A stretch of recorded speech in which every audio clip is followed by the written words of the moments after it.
Familia, ¿cómo están? Bienvenidos nuevamente a nuestro miércoles de Entre Familia y Amigos.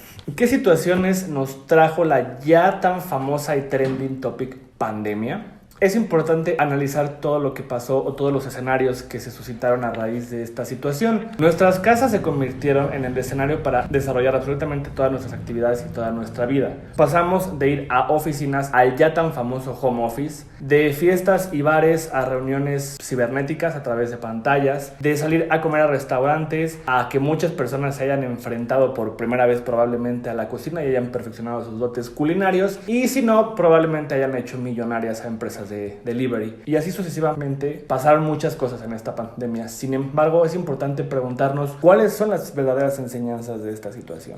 Yo creo que una de las principales enseñanzas es analizar nuestro papel como sociedad o como humanidad en este momento tan difícil, porque para que una sociedad funcione, todos somos importantes, y vimos cómo actividades que antes se minimizaban hoy fueron imprescindibles. Y bueno, ya no hablar de doctores, enfermeras, camilleros y todo el personal del sector salud, que se volvieron actividades fundamentales en este proceso pandémico. Pero lo más importante es reflexionar nuestro papel, porque yo creo que nos dimos cuenta que el coronavirus es al ser humano lo que el ser humano está haciendo al mundo, porque con este encierro vimos cómo el nivel de contaminación bajó, cómo las aguas se limpiaron y bueno, cómo los animales salieron a ese hábitat que les hemos robado, y vimos en las noticias a alces y osos y lobos, pingüinos en centros comerciales. En centros comerciales haciendo compras, o sea, haciendo compras, no, mamá.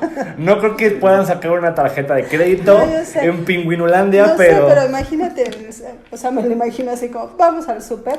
O sea, fue impresionante ver cómo salieron, y yo creo que debemos reflexionar el daño que le estamos ocasionando al mundo. Así que sin más, vamos con esto.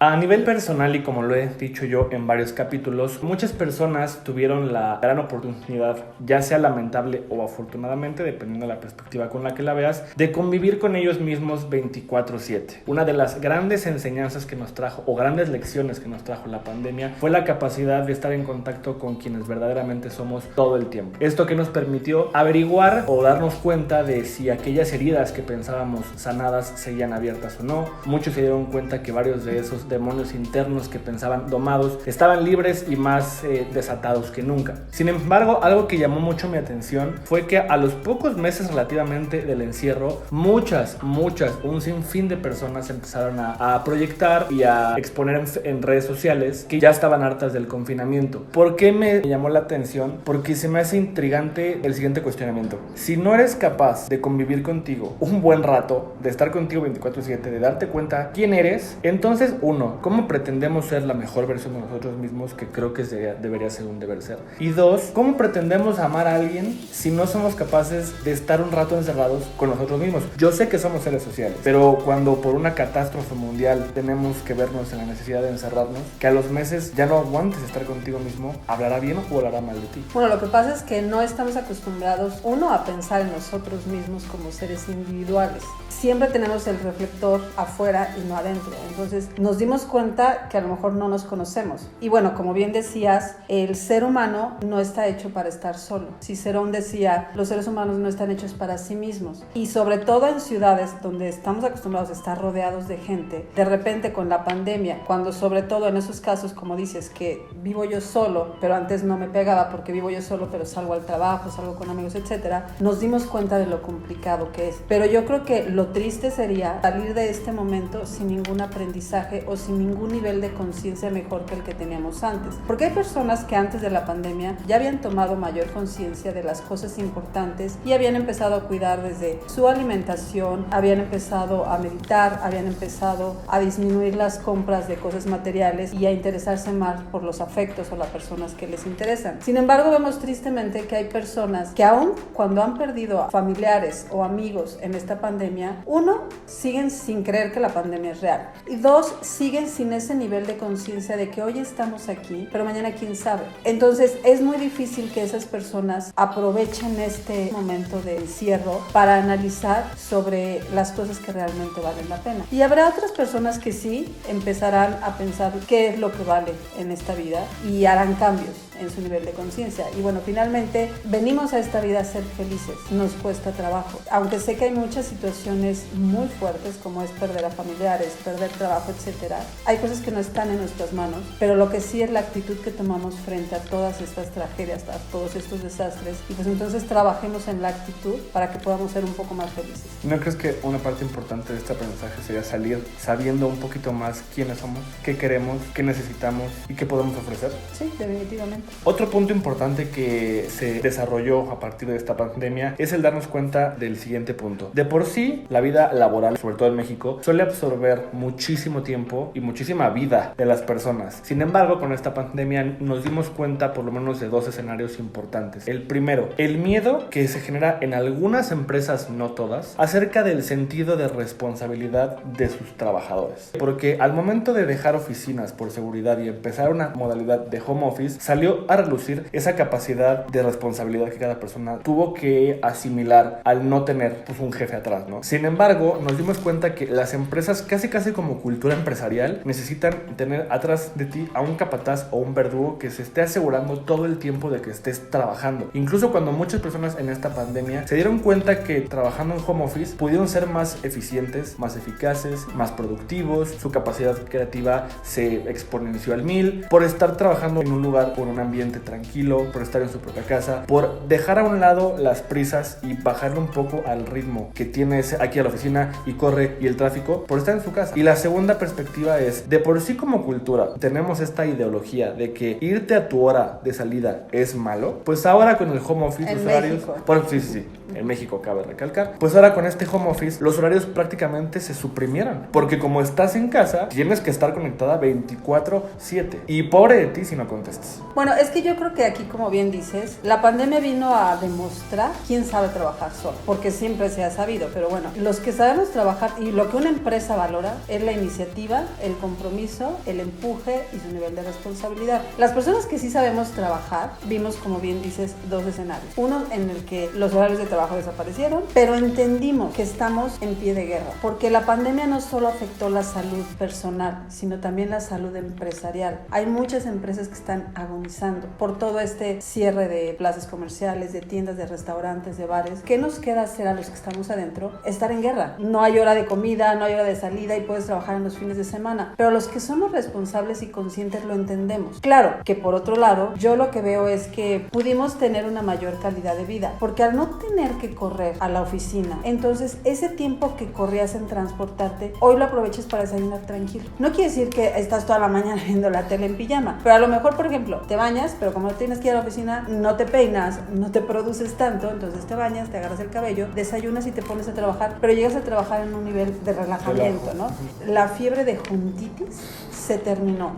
En la empresa en la que yo estoy en particular, era impresionante el nivel de juntas. Todo el día hay 1, 2, 3 juntas y cuando no es tu junta te llaman porque salió algún tema, entonces ya de que te dicen, puedes venir y dices, ¿y a qué hora trabajo? Entonces, efectivamente yo comparto tu punto de vista de que los que sí sabemos trabajar nos volvimos más productivos, porque no hay quien viene a interrumpirte para contarte algo que le pasó. Exacto. No hay quien viene, o sea, sí te preguntan porque estamos en contacto constante, pero ya el contacto es más directo al tema laboral. Pero aquellos comentarios o pláticas socialmente acostumbradas de ¿qué tal tu fin de semana y cómo te fue? Ah, bien, fíjate que hice esto. ¿Qué digo? Es normal, ¿no? Y es parte de la convivencia. Ya no hay, porque ahora en un chat nomás que dices hola, ¿cómo están? ¿Qué tal su fin? Muy bien, gracias. ¿El tuyo? Bien, punto. Y sigues con el tema laboral. Ahora, ¿qué sucede con aquellas personas que se la viven quejando del trabajo, quejando del salario, hacen como que trabajan, que nada más andan perdiendo el tiempo, se quejan de todo y no son productivas? ¿Qué pasa con estas personas cuando las trasladas a home office? Pues que no saben trabajar, porque son además personas que carecen de iniciativa, de liderazgo, de empuje, de compromiso y esperan siempre que haya alguien arriba que les esté diciendo, ya hiciste, qué pendientes hay, en qué vas, etcétera. Si no, no lo hacen. Entonces, al estar solos, son los clásicos que aprovechan de,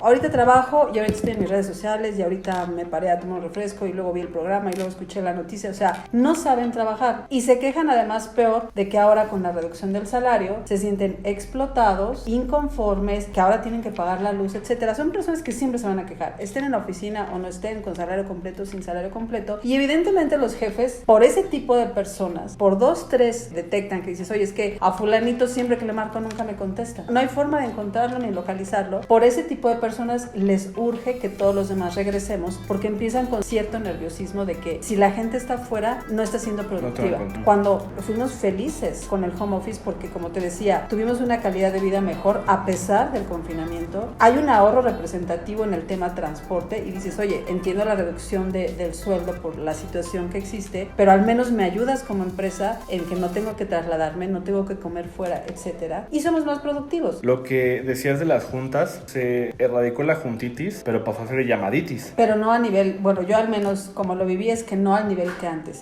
Siempre sigue habiendo juntas, pero ya más específicas. Nada más reforzando un poco lo que dijiste, sí, hay muchas personas que sí no saben trabajar sin que tengan atrás un verdugo y lamentablemente por esos 2 o 3 que seguramente alguna junta fue tomada a la orilla de la playa con unas pescadillas y una cerveza con camarones, pues los que sí estuvieron trabajando y bien, además lo subes a tu Instagram y además lo subes a tus redes sociales, pues seguramente muchas personas tendrán que pagar por eso. Exacto, y no se vale, no es justo.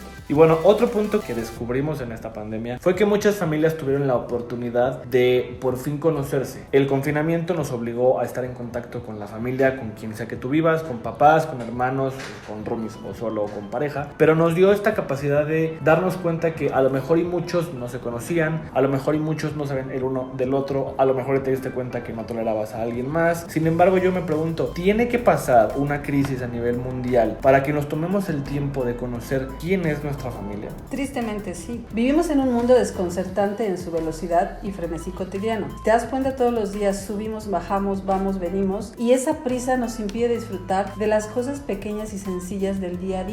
Porque ¿quién nos iba a decir que no íbamos a poder abrazar y darle un beso a nuestros seres queridos? Que un familiar iba a entrar al hospital y nos lo iban a entregar en cenizas. Que no podríamos ir a visitar a familiares, amigos, ir al cine, ir a un bar, salir a la calle. ¿Quién nos lo iba a decir? Y hoy que no lo vivimos, es cuando empezamos a valorarlo. La vida empieza a tomar otro valor y otro enfoque. Como por ejemplo, ahora valoras más ir a una clase presencial en la escuela, en la universidad, poder ir a visitar a tus papás o a tus amigos, el ir a una reunión. Y bueno, los antiguos decían, haz lo que tengas que hacer de acuerdo a su valor e importancia. ¿Tú crees que antes de la pandemia o incluso hoy en la pandemia hacemos lo que tenemos que hacer con base en el valor e importancia que tiene? Y a veces pensamos que, como hemos dicho en otros capítulos, que trabajamos todo el día pensando que es lo más importante. Hoy nos hemos dado cuenta que no, que es más importante estar con la gente que quieres estar, sobre todo porque lo único cierto que tenemos hoy es que hoy estamos y nuestra familia está hoy, pero mañana quién sabe. Y lo triste sería que después de este proceso de confinamiento, de encierro, de prohibiciones, salgamos iguales y no haya un cambio de conciencia en el cual visitemos a la gente que queremos, le digamos a la gente que queremos que la queremos y hagamos las cosas que valen la pena, porque tristemente hemos visto que aún hoy en pandemia hay gente que ya empezó a hacer ese cambio de conciencia y aunque sea por teléfono o busca la forma de estar en contacto, pero hay personas que no, porque piensan que van a seguir teniendo tiempo aún cuando si algo nos ha enseñado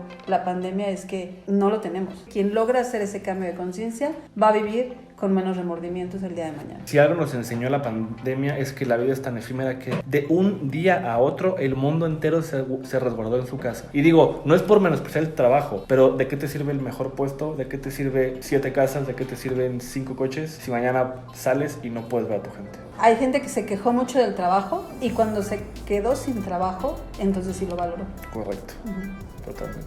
Y bueno, otra perspectiva que nosotros podemos darnos cuenta es que lamentablemente desde mi perspectiva las personas más afectadas en esta pandemia sin duda alguna fueron los niños. ¿Por qué? Porque justamente en esa edad y en esa etapa en la que el mundo parece ser más grande de lo que en realidad es, cuando puedes salir a conocer el color del cielo, el olor de los árboles, el sonido de los animales en un parque, hoy tuvieron que encerrarse y crecer y desarrollarse únicamente en esas 4 paredes, conociendo y conviviendo únicamente con sus papás, con sus hermanos o alguno que otro familiar. En esa etapa en la que sales a la escuela y empiezas a forjar los cimientos de una vida social, de una vida independiente en el tema de tus clases, tus tareas, cómo pones atención, desarrollar esas aptitudes sociales. Hoy todo eso se llevó a cabo a través de una simple pantalla. Tenemos un sobrino que nos contaban que tuvieron que ir por X o Y razón al mercado y estaba anonadado, pero su impresión fue tanta en algo tan particular que volteó con mi prima y le dijo: mamá, mira cuántos jitomates.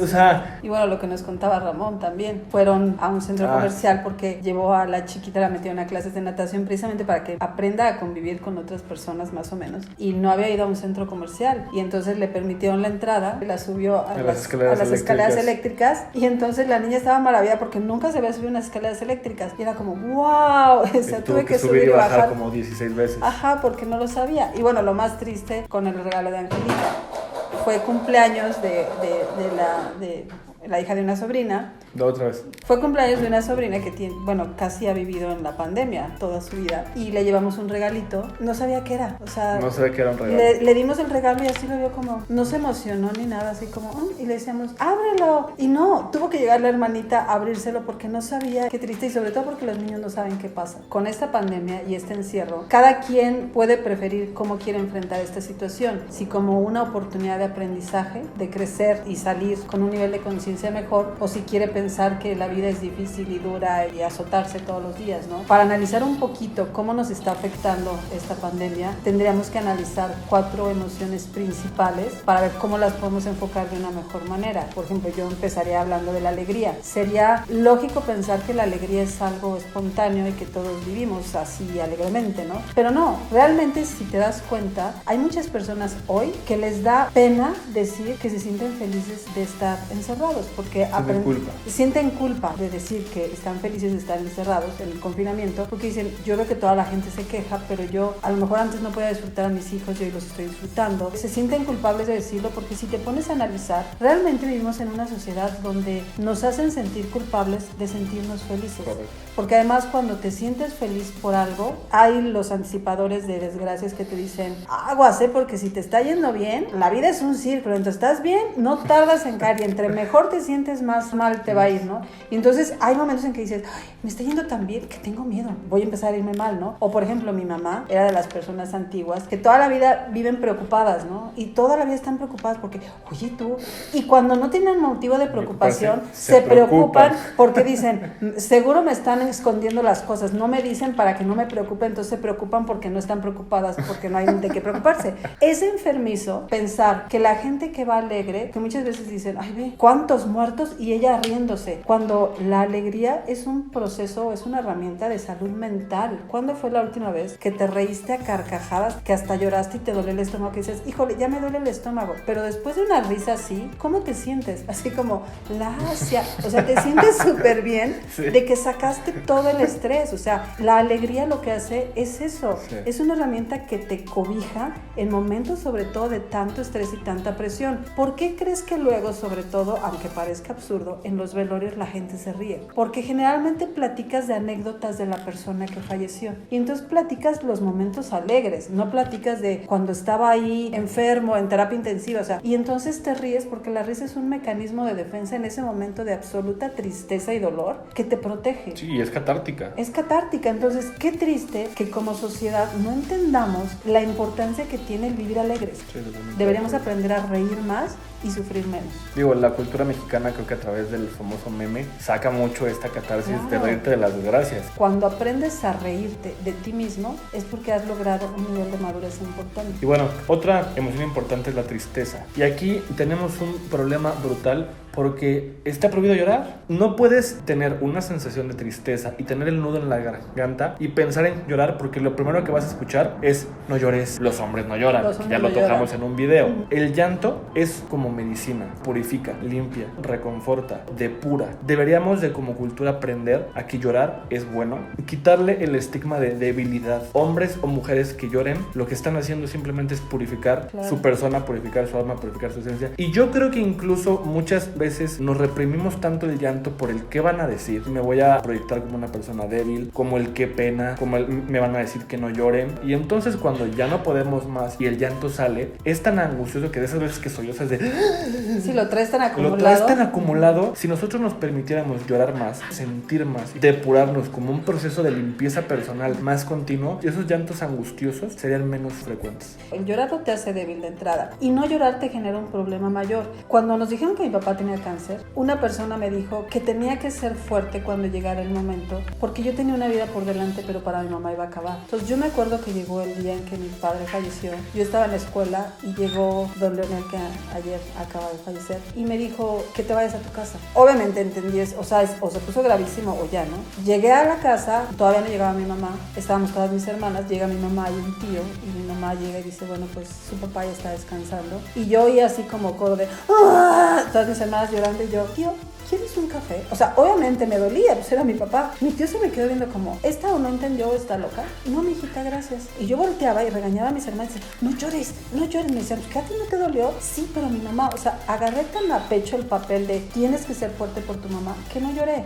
Y solo creo en el velorio una vez con un primo que quiero mucho, ya habíamos ido de viaje juntos. Él me abrazó y con él sí lloré. Y fue la única vez. Pero de ahí en fuera me lo aguanté tanto que un mes después me sentía tan mal que quería llorar y así como es que veía cosas tristes y así como y no podía, que me di de cinturonazos. Yo agarré un cinturón y me empecé a dar en la mano porque no podía llorar. Y es horrible ese sentimiento de que quiero sacarlo y no puedo y no nos lo permitimos. E incluso cuando empezamos a sentir que vamos a llorar, te secas y respiras. ¿Por qué? Si quieres llorar es porque tu cuerpo necesita sacar la tristeza. Dejemos que las lágrimas nos escurran y que entonces lloremos hasta sentirnos tranquilas. Otra emoción también importante es el miedo, porque ahora sí que nos da miedo tener miedo. Cuando tienes miedo te tachan de cobarde. Cuando el miedo bien enfocado, bien encaminado, es un mecanismo de alarma que te ayuda a prevenir cosas de peligro, ¿no? Por ejemplo, ¿cuál es el problema de los niños que no tienen miedo? Porque no conocen el miedo.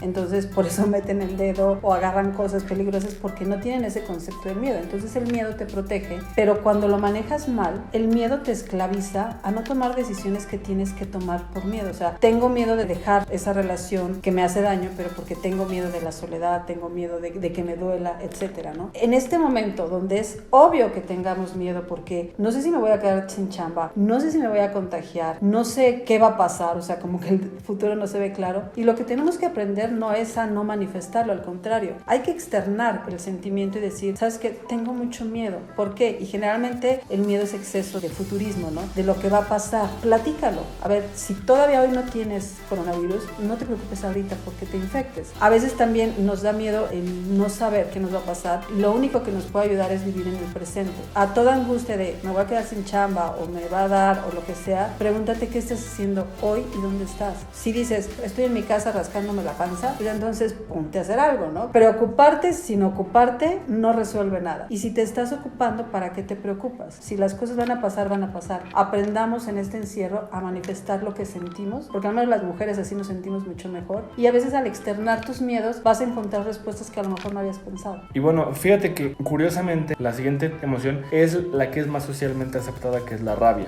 La rabia, además de todo, está reforzada en esta aceptación cultural o social porque te da más importancia y además es más generosa porque tiene la función de cubrir y proteger a las demás, sobre todo a la tristeza y a la alegría. ¿Por qué digo que es más importante? Si tú llamas enojada a un lugar, ¿a quién le dan preferencia? Al que está enojado. No, espérate, dame tantito, este que está echando chispas, déjame lo atiendo primero. Si tú llamas feliz o triste, da igual, pero si tú llamas enojada o con rabia, te atienden primero. O sea, siempre la rabia tiene esta parte importante que te pone por encima de muchas personas, ¿no? Además, también la rabia encubre y anida a la tristeza. Cuando tú te das cuenta, cuando te topas con una persona que es casi iracunda, lo que hay en su interior es una tristeza brutal y una depresión y miedos también gigantescos, ¿no? La rabia mal manejada conlleva a la agresión. Sin embargo, cuando tú sabes encaminar esa rabia, lo que te lleva es a dar brincos que a lo mejor nunca habías dado. Pregúntate cuántas decisiones no has tomado o por fin te decidiste a tomar impulsados por la rabia, que dices, ¿cómo